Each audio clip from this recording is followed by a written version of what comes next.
Good morning sir. Good morning students.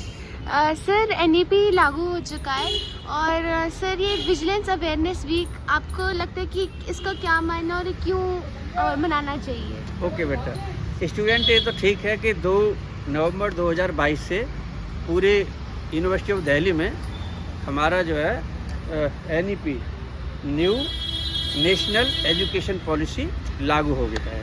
हाँ जी। अब आपका क्वेश्चन ये है कि जो विजिलेंस अवेयरनेस जो वीक चल रहा है, तो माय डियर स्टूडेंट्स, ये देखो ऑनरेबल सरदार वल्लभ भाई पटेल जी की जो जन्म तिथि है 31 अक्टूबर, हर साल जो है चीफ विजिलेंस जो सेंट्रल विजिलेंस ऑफिस है या हमारा कमीशन है, तो वो कमीशन पूरे भारत में कोई न कोई थीम लेकर के और ये हर साल मनाते हैं। तो इस साल जो है 31 अक्टूबर से और 6 नवंबर तक मनाया जा रहा है।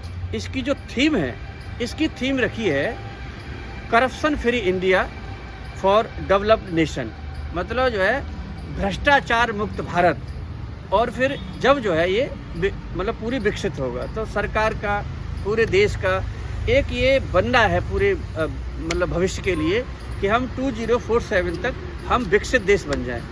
तो माय डियर स्टूडेंट, इसमें है कि भ्रष्टाचार, अब ये समझना है कि भ्रष्टाचार क्या होता है। तो देखिए, सबसे बड़ा भ्रष्टाचार, और भ्रष्टाचार के बहुत सारे रूप से हैं। तो मैं एज ए टीचर होने के नाते मैं केवल टीचिंग में ही बताऊंगा आपको कि यहाँ भ्रष्टाचार ये ख़त्म कर दिया जाए तो हम विकसित होने से कोई नहीं रोक सकता। जैसे फॉर एग्जांपल, आप लोग आ गए, एनईपी में एडमिशन हो गया, आप घर से आते हैं 8:30 बजे मतलब क्लास होती है, तो सबसे पहले जो आपके रूम हैं उन पर रूम चार्ट पे आपका रूम जो भी होगा उसमें टीचर जी का नाम और कोर्सेज के नाम और ये लिखा होना चाहिए।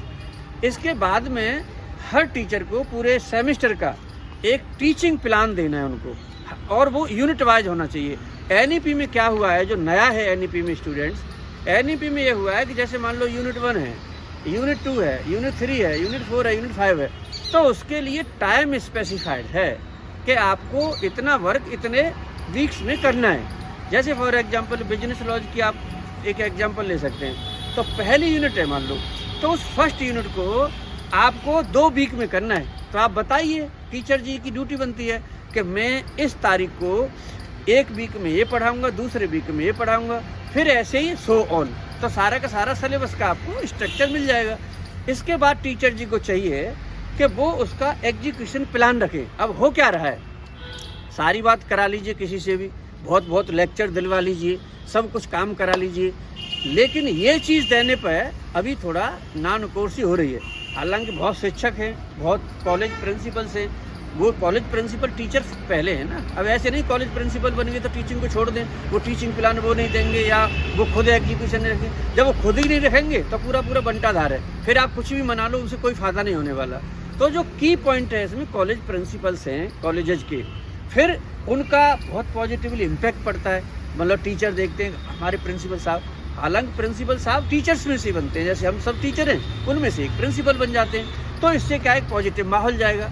तो एक भ्रष्टाचार आप यहाँ से ख़त्म कर सकते हो। तो मेरे हिसाब से आपको पता चल गया होगा कि हमारा जो ये विजिलेंस अवेयरनेस भी क्यों है, क्या है, और दूसरा जो है भारत सरकार की इसकी थीम क्या है, तीसरा इसका टाइम फ्रेम एक है, और चौथा मैंने आपको बता दिया कि अगर आप मतलब यूनिवर्सिटी ऑफ दिल्ली के जितने सारे कॉलेजेस हैं उनमें से अगर चाहते हैं कि ये भ्रष्टाचार कम हो, तो ये भ्रष्टाचार कम हो के बाद में फिर आपकी जो एजुकेशन व्यवस्था होगी उसको बोलोगे क्वालिटी की। जब आपको पेज नंबर पता चल गया, ऑथर का पता चल गया, सोर्स पता चल गया, स्टडी मटेरियल का पता चल गया, फिर आप घर पे भी पढ़ सकते हो, फिर यहाँ पे बहस कर सकते हो, डिस्कशन कर सकते हो, अच्छा लिख सकते हो, आपकी सोच अच्छी विकसित हो जाएगी। इतना सा छोटा सा काम करने पर आपकी शिक्षा व्यवस्था पूर्ण रूप से बहुत अच्छी हो जाएगी। Honourable vice chancellor university Delhi 30 जब जुलाई 2022 को रामजस कॉलेज के सभागार में आए थे ऑडिटोरियम में, तो उन्होंने कहा था कि आप ऐसे मानक स्टैंडर्ड बनाएं जिससे विश्व में हमारी यूनिवर्सिटी ऑफ दिल्ली का नाम हो। तो मैं केवल आपके माध्यम से सभी स्टूडेंट्स को, सभी टीचर्स को प्रार्थना पूर्वक कहना चाहता हूँ, टीचिंग प्लान दीजिए 4 महीने का, एग्जीक्यूशन प्लान पर वीक रखिए, और इतनी मॉनिटरिंग। विजिलेंस का क्या मतलब है, सतर्कता, आप सतर्कता रखिए। एजुकेशन सिस्टम भारत का इतना बलवान होगा कि हमारा राष्ट्र जो है 2047 तक पूर्ण रूप से विकसित हो जाएगा। इन्हीं शब्दों के साथ सबको धन्यवाद, नमस्कार, thank you very much. All the best in new national education policy में जो आप सबके एडमिशन्स हुए आप पढ़ेंगे। Thank you so much sir. Thank you.